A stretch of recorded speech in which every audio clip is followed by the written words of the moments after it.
ಕನ್ಯಾ ರಾಶಿ ವೀಕ್ಷಕರಿಗೆಲ್ಲ ಸ್ವಾಗತ. ಉತ್ತರ ನಕ್ಷತ್ರ 2, 3, 4ನೇ ಪಾದ, ಹಸ್ತ ನಕ್ಷತ್ರ 4 ಪಾದಗಳು, ಹಾಗೆಯೇ ಚಿತ್ತ ನಕ್ಷತ್ರ 1ನೇ ಪಾದ 2ನೇ ಪಾದ ಈ ಕನ್ಯಾ ರಾಶಿಯಲ್ಲಿ ಬರ್ತಕ್ಕಂತಹ ನಕ್ಷತ್ರಗಳು.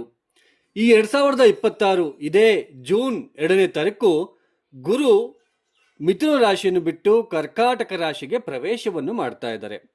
ಏನು ಈ ಕರ್ಕಾಟಕ ರಾಶಿಗೆ ಗುರುವಿನ ಸಂಚಾರ ಪ್ರಾರಂಭ ಆಗ್ತಾ ಇದೆ, ಈ ಸಂಚಾರದಿಂದ ಕನ್ಯಾ ರಾಶಿಯವರಿಗೆ ಯಾವ ತರಹದ ಫಲಿತಾಂಶಗಳು ಇದೆ ಅಂತ ನೋಡ್ತಾ ಹೋಗೋಣ. ಮೊದಲಿಗೆ ನೋಡಿ, ಗುರು ಒಂದು ರಾಶಿಯಲ್ಲಿ 1 ವರ್ಷಗಳ ಕಾಲ ಇರಬೇಕು. ಅಂದ್ರೆ 12 ತಿಂಗಳ ಕಾಲ ಇರಬೇಕು. 12ರಿಂದ 13 ತಿಂಗಳ ಕಾಲ ಒಂದು ರಾಶಿಯಲ್ಲಿ ಇರಬೇಕು. ಆದರೆ ಗುರು ಅತಿಚಾರ ಮಾರ್ಗದಲ್ಲಿ, ಅಂದ್ರೆ 2025ನೇ ಇಸ್ವಿಯಿಂದಾನೇ ಅವರು ಅತಿಚಾರ ಮಾರ್ಗದಲ್ಲಿ ಸಂಚಾರವನ್ನ ಮಾಡ್ತಾ ಇದ್ದಾರೆ. ಅತಿಚಾರ ಮಾರ್ಗ ಅಂದ್ರೆ ಏನು? ಬಹು ಬೇಗನೆ ಒಂದು ರಾಶಿಯಲ್ಲಿ 30 ಡಿಗ್ರಿ ಇರುತ್ತೆ. ಒಂದು ರಾಶಿಯಲ್ಲಿ 30 ಡಿಗ್ರಿ ಇರುತ್ತೆ. ಈಗ ಒಂದೊಂದು ರಾಶಿಯಲ್ಲಿ 30 ಡಿಗ್ರಿ ಅಂದ್ರೆ 12 ರಾಶಿಗೆ ಇಂಟು ಮಲ್ಟಿಪ್ಲೈ 30 ಮಾಡಿದ್ರೆ 360 ಡಿಗ್ರಿ ಆಗುತ್ತೆ ಒಂದು ಸರ್ಕಲ್. ಸೊ ಒಂದು ರಾಶಿಯಲ್ಲಿ 30 ಡಿಗ್ರಿ ಇರುತ್ತೆ ಅಲ್ವಾ, ಆ 30 ಡಿಗ್ರಿಯ ಪ್ರಯಾಣವನ್ನ ಪೂರ್ತಿ ಮಾಡಬೇಕು ಅಂದ್ರೆ ಗುರು 1 ವರ್ಷ ಟೈಮ್ ತಗೊಳ್ತಾರೆ. ಆದರೆ ಅತಿಚಾರ ಮಾರ್ಗವಾಗಿ ಗುರು ಈಗ ಜೂನ್ 2ನೇ ತಾರೀಕು ಕರ್ಕಾಟಕ ರಾಶಿಗೆ ಬರ್ತಾರೆ. ಕರ್ಕಾಟಕ ರಾಶಿಗೆ ಜೂನ್ 2ನೇ ತಾರೀಕು ಬಂದು ಅಕ್ಟೋಬರ್ 31ಕ್ಕೇನೆ ಸಿಂಹ ರಾಶಿಗೆ ಪ್ರವೇಶವನ್ನು ಮಾಡ್ತಾರೆ. ಮತ್ತೆ ಕೇವಲ 5 ತಿಂಗಳು ಮಾತ್ರ ಕರ್ಕಾಟಕ ರಾಶಿಯಲ್ಲಿ ಇದ್ದು ಅಕ್ಟೋಬರ್ 31ಕ್ಕೆ ಮುಂದಕ್ಕೆ ಸಿಂಹ ರಾಶಿಗೆ ಬಂದು ನಿಧಾನವಾಗಿ ಮುಂದಕ್ಕೆ ಚಲಿಸ್ತಾ ಪ್ರಯಾಣ ಮಾಡ್ತಾ ಮಾಡ್ತಾ ಡಿಸೆಂಬರ್ 13ಕ್ಕೆ ವಕ್ರಿ ಆಗ್ತಾರೆ. ವಕ್ರಿ ಅಂದ್ರೆ ಮತ್ತೆ ಮುಂದಕ್ಕೆ ಬಂದು ಬಂದು ಬಂದು ಡಿಸೆಂಬರ್ 13ಕ್ಕೆ ವಕ್ರಿಯಾಗಿ ಮತ್ತೆ ಹಿಮ್ಮುಖ ಚಲನೆ ಹಿಂದಕ್ಕೆ ಹೋಗ್ತಾ ಇರ್ತಾರೆ. ಮತ್ತೆ ಕರ್ಕಾಟಕ ರಾಶಿಗೆ ಯಾವಾಗ ಅವರು ಪ್ರಯಾಣ ಮಾಡ್ತಾರೆ ಅಂದ್ರೆ ಜನವರಿ 26ಕ್ಕೆ ವಕ್ರಿ ಮಾರ್ಗದಲ್ಲೇ ಜನವರಿ 26ಕ್ಕೆ ಬಂದಿಲ್ಲಿ ಕುತ್ಕೊಂತಾರೆ. ಅದೇ ವಕ್ರಿಯಾಗಿ ಸಂಚಾರ ಮಾಡ್ತಾ ಮಾಡ್ತಾ ಏಪ್ರಿಲ್ 13ನೇ ತಾರೀಕು ಮತ್ತೆ ಅವರು ವಕ್ರತ್ಯಾಗವನ್ನು ಮಾಡಿ ಮತ್ತೆ ಮುಂದಕ್ಕೆ ಚಲಿಸ್ತಾರೆ. ಸೊ ಇದು ಪ್ರೊಸೀಜರ್. ಅಂದ್ರೆ ಜೂನ್ 2ನೇ ತಾರೀಕಿನಿಂದ ಅಕ್ಟೋಬರ್ 31ನೇ ತಾರೀಕಿನ ತನಕ ಮಾತ್ರ ಈ ಕನ್ಯಾ ರಾಶಿಯವರಿಗೆ ಲಾಭ ಸ್ಥಾನದಲ್ಲಿ ಗುರುವಿನ ಸಂಚಾರ ನಡೀತಾ ಇರೋದ್ರಿಂದ ಈ ಗುರುಬಲ ಅನ್ನೋದು ಸಂಪೂರ್ಣವಾಗಿ ಇರುತ್ತೆ. ಜೂನ್ 2ನೇ ತಾರೀಕಿನಿಂದ ಅಕ್ಟೋಬರ್ 31ರ ತನಕ ಮಾತ್ರ ಇರುತ್ತೆ. ಅದಾದ ನಂತರ ಗುರುಬಲ ಹೊರಟೋಗುತ್ತೆ. ಈವನ್ ವಕ್ರಿಯಾಗಿ ಕರ್ಕಾಟಕ ರಾಶಿಗೆ ಬಂದ್ರೂ ಕೂಡ ವಕ್ರಿ ಗುರು ಲಾಭಸ್ಥಾನದಲ್ಲಿ ಇರೋದು ಅಷ್ಟೊಂದು ಒಳ್ಳೆಯದಲ್ಲ. ಅದನ್ನ ನಾನು ಎಕ್ಸ್ಪ್ಲೇನ್ ಮಾಡ್ತಾ ಹೋಗ್ತೇನೆ.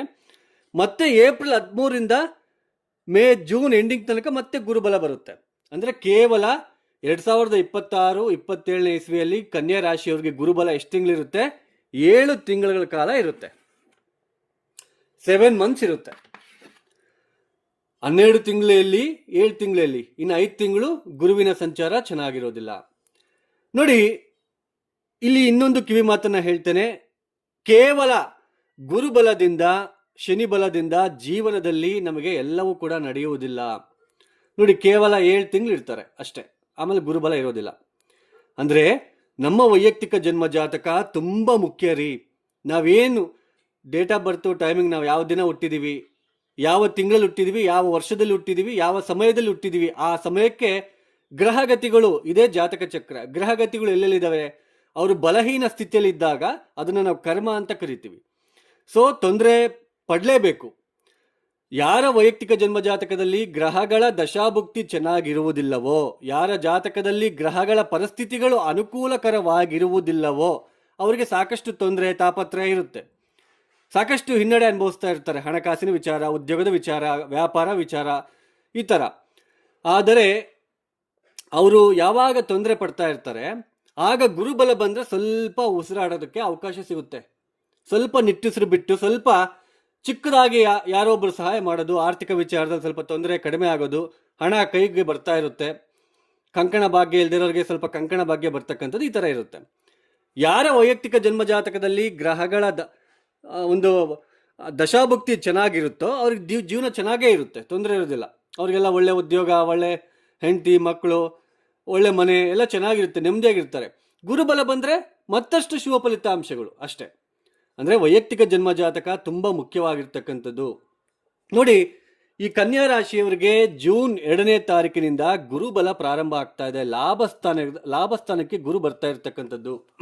ನೋಡಿ, ನಿಮ್ಮ ರಾಶಿಯಿಂದ ಚತುರ್ಥಾಧಿಪತಿ ಮತ್ತು ಸಪ್ತಮಾಧಿಪತಿ ಲಾಭಸ್ಥಾನಕ್ಕೆ ಬರ್ತಾ ಇರ್ತಕ್ಕಂಥದ್ದು.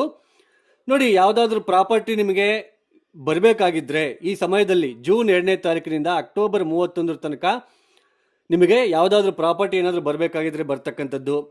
ಯಾವುದಾದ್ರೂ ಆಸ್ತಿ ವಿಚಾರದಲ್ಲಿ ತೊಂದರೆಗಳಿದ್ದರೆ ಅದು ಈ ಸಮಯದಲ್ಲಿ ಆ ತೊಂದರೆಗಳು ಕಡಿಮೆ ಆಗ್ತಕ್ಕಂಥದ್ದು.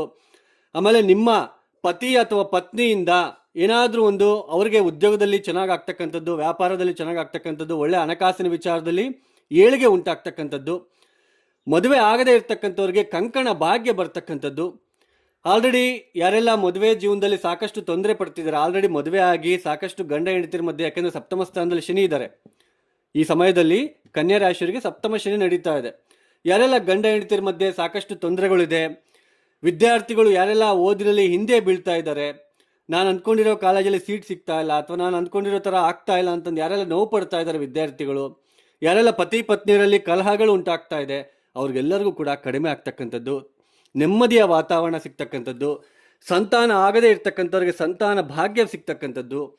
ಹಾಗೆಯೇ ವಾಹನ ಯೋಗ, ಗೃಹ ಯೋಗ, ಗೃಹ ಬದಲಾವಣೆ, ಈ ಥರ ಒಂದು ಸಮಯ ನಿಮಗೆ ಈ ಕನ್ಯಾ ರಾಶಿಯವರಿಗೆ ಬರ್ತಾ ಇದೆ ಈ ಒಂದು ಜೂನ್ 2ನೇ ತಾರೀಕಿನಿಂದ ಅಕ್ಟೋಬರ್ 31 ತನಕ.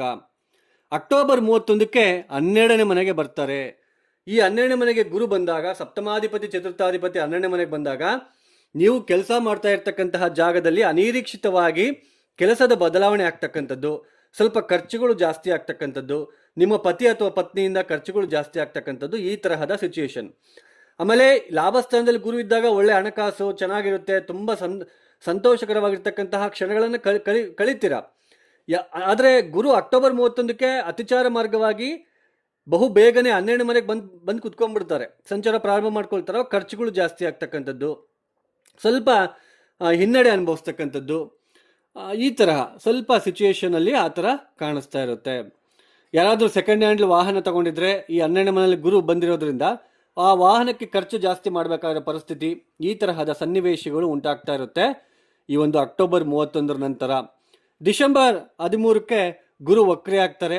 ಜನವರಿ 23ಕ್ಕೆ ಮತ್ತೆ ಇಲ್ಲಿ ಜನವರಿ 26ಕ್ಕೆ ಬಂದು ಗುರು ಕರ್ಕಾಟಕ ರಾಶಿಯಲ್ಲಿ, ಅಂದರೆ ನಿಮ್ಮ ಜನ್ಮ ರಾಶಿಯಿಂದ ಲಾಭಸ್ಥಾನದಲ್ಲಿ ಇದ್ದರೂ ಕೂಡ ಅವರು ವಕ್ರಿ ಆಗಿರ್ತಾರೆ.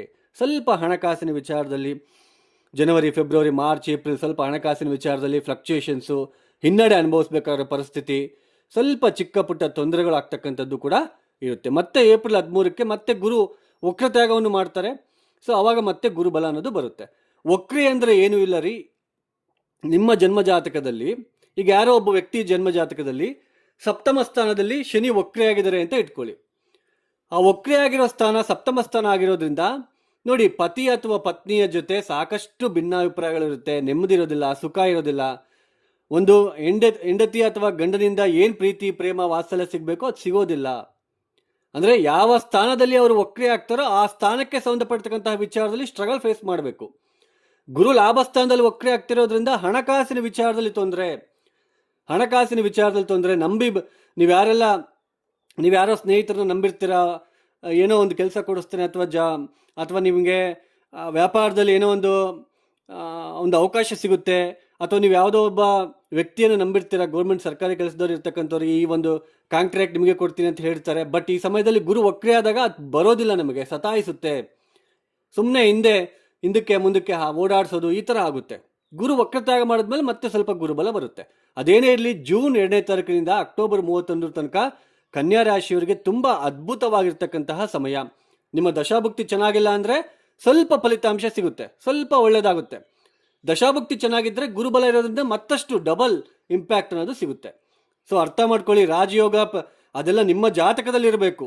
ಈ ರಾಶಿಯವರಿಗೆ ರಾಜಯೋಗ ಅದೆಲ್ಲನೂ ಕಂಪ್ಲೀಟ್ ಸುಳ್ಳಿನ ಒಂದು ಮಾತು. ಏನೇ ಇದ್ರೂ ನಮ್ಮ ಜನ್ಮ ಜಾತಕದಲ್ಲಿ ಇದ್ದರೆ ಮಾತ್ರ ಆ ಯೋಗಗಳು ನಿಮಗೆ ಸಿಗ್ತಕ್ಕಂಥದ್ದು. ಅರ್ಥ ಮಾಡ್ಕೊಳ್ಳಿ, ಇದ್ರ ಮೇಲೆ ನಿಮ್ಮ ಇಷ್ಟ. ಸೊ ಯಾರೆಲ್ಲ ಈ ವಿಡಿಯೋನ ನೋಡ್ತಾ ಇದ್ರೆ ನಿಮ್ಗೆ ಇಷ್ಟ ಆಗಿದ್ರೆ ಮಾತ್ರ ಲೈಕ್ ಮಾಡಿ, ಶೇರ್ ಮಾಡಿ, ಸಬ್ಸ್ಕ್ರೈಬ್ ಮಾಡ್ಕೊಳ್ಳಿ. ಹಾಗೆಯೇ ಯಾರಿಗಾದರೂ ಆಸ್ಟ್ರಾಲಜಿ ಕನ್ಸಲ್ಟೇಷನ್ ಬೇಕು ಅಂತಂದರೆ, ಜ್ಯೋತಿಷ್ಯ ಸಮಾಲೋಚನೆ, ಜ್ಯೋತಿಷ್ಯ ಕೇಳಿಸ್ಬೇಕು ಅಂದರೆ ಚಿಕ್ಕದಾಗಿ ಫೀಸ್ ತೊಗೊತೀನಿ. ಹಾಗೆಯೇ ಇದು ವೇದಿಕ್ ಆಸ್ಟ್ರಾಲಜಿ, ನೀವು ತಿಳ್ಕೊಂಡಿರೋ ಥರ ಆಸ್ಟ್ರಾಲಜಿ ಅಲ್ಲ. Date of birth timings compulsory ಬೇಕು. ಡಿಸ್ಪ್ಲೇ ಆಗ್ತಿರೋ ನಂಬರ್ಗೆ ಕಾಲ್ ಮಾಡಿ. ನೀವು ಪ್ರಾಬ್ಲಮ್ಸ್ನ ಹೇಳ್ಕೋಬಾರ್ದು. ನಿಮ್ಮ ಸಮಸ್ಯೆಗಳನ್ನು ನೀವೇ ನನ್ನ ಹತ್ರ ಹೇಳ್ಕೊಂಡ್ರೆ ನಾನೇನಕ್ಕೆ ಬೇಕು? ಸೊ ನಾನು ನಿಮಗೆ ಈ ಥರ ಪ್ರಾಬ್ಲಮ್ ಆಗ್ತಾ ಇದೆ, ಯಾವಾಗಲಿಂದ ಸರಿ ಹೋಗುತ್ತೆ, ಏನು ಪರಿಹಾರ ಮಾಡ್ಕೋಬೇಕು, ನೀವೇ ಕಷ್ಟಪಟ್ಬಿಟ್ಟು ಮಾಡ್ಕೋಬೇಕು. ಆ ಥರ ಪರಿಹಾರ ನಿಮಗೆ ಸೂಚನೆ ಮಾಡ್ತೇನೆ. ಯಾರಿಗಾದ್ರೂ ಇಷ್ಟ ಇದ್ದರೆ ಕನ್ಸಲ್ಟೇಷನ್ಗೆ ಕರೆಯನ್ನು ಮಾಡ್ಬೋದು. ಇಷ್ಟ ಆಗಿದ್ರೆ ಮಾತ್ರ ಲೈಕ್ ಮಾಡಿ, ಶೇರ್ ಮಾಡಿ, ಸಬ್ಸ್ಕ್ರೈಬ್ ಮಾಡ್ಕೊಳ್ಳಿ. ಹಾಗೆಯೇ ಈ ಕನ್ಯಾ ರಾಶಿಯವರು ಗಾಣಿಗಾಪುರಕ್ಕೆ ಭೇಟಿ ಮಾಡೋದಕ್ಕೆ ಪ್ರಯತ್ನ ಮಾಡಿ. ಗುಲ್ಬರ್ಗ ಹತ್ರ ಗಾಣಿಗಾಪುರ ಇದೆ, ದತ್ತಾತ್ರೇಯ ಕ್ಷೇತ್ರ, ಅಲ್ಲಿಗೆ ಭೇಟಿ ಕೊಡಲಿಕ್ಕೆ ಪ್ರಯತ್ನ ಮಾಡಿ. ಇನ್ನು ಸರ್ವೇ ಜನ ಸುಖಿನೋ ಭವಂತು. ಧನ್ಯವಾದಗಳು. ಜೈ ಶ್ರೀರಾಮ್.